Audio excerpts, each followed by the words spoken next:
बच्चों, अब हम द्विगु समास को जानेंगे। द्विगु समास, जिस समस्त पद में पहला पद संख्यावाचक विशेषण हो उसे द्विगु समास कहते हैं। इसका विक्रय करते समय समूह या समाहार शब्दों का प्रयोग किया जाता है। जैसे समस्त पद त्रिभुज का समास विक्रय होगा 3 भुजाओं का समूह।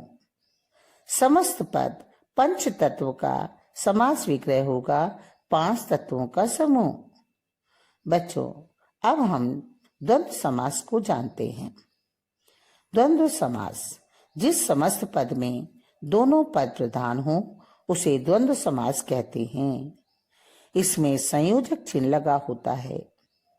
इसका विग्रह करते समय तथा, और, या, अथवा, एवं आदि का प्रयोग किया जाता है।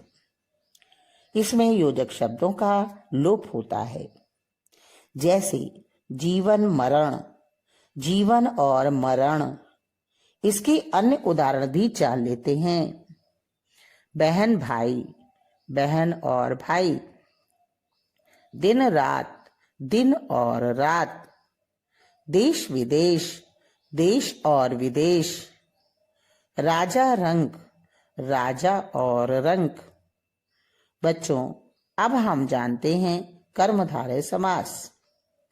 कर्मधारय समास, जिस समस्त पद के दोनों पदों में विशेषण विशेष्य या उपमान उपमेय का संबंध होता है उसे कर्मधारय समास कहते हैं।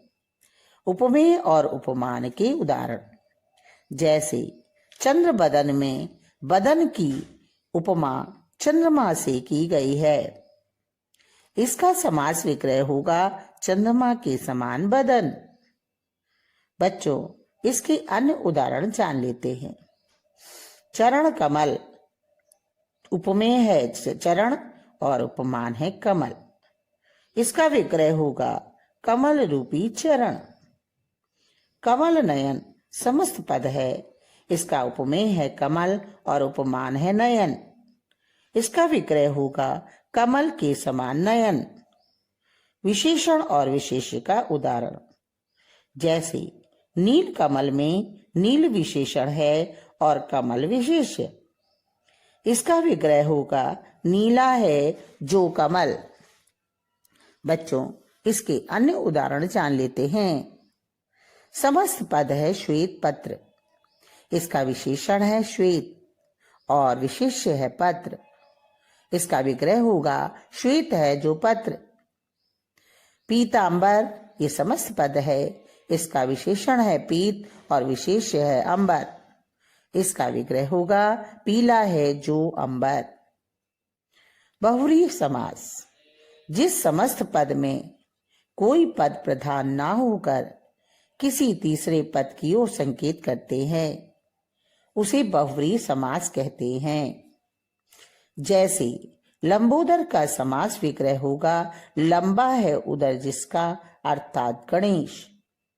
यह गणेश जी की ओर संकेत कर रहा है। नीलकंठ, नीला है कंठ जिसका, अर्थात शिव। यह शिव की ओर संकेत किया गया है। विग्रह पद संज्ञा पद का विशेषण रूप होता है। इसमें गणेश और शिव ये संज्ञा पद हैं और जो विग्रह पद है वो इसका विशेषण है। बहुव्रीहि समास में दोनों खंड विशेषण और विशेष्य का संबंध अवश्य रखते हैं, परंतु दोनों ही खंड प्रधान नहीं होते हैं। ये तीसरे पद का बोध कराते हैं। इसका विक्रय करते समय वाला, वाली, जिसका, जिसकी, जिसके शब्द का प्रयोग किया जाता है।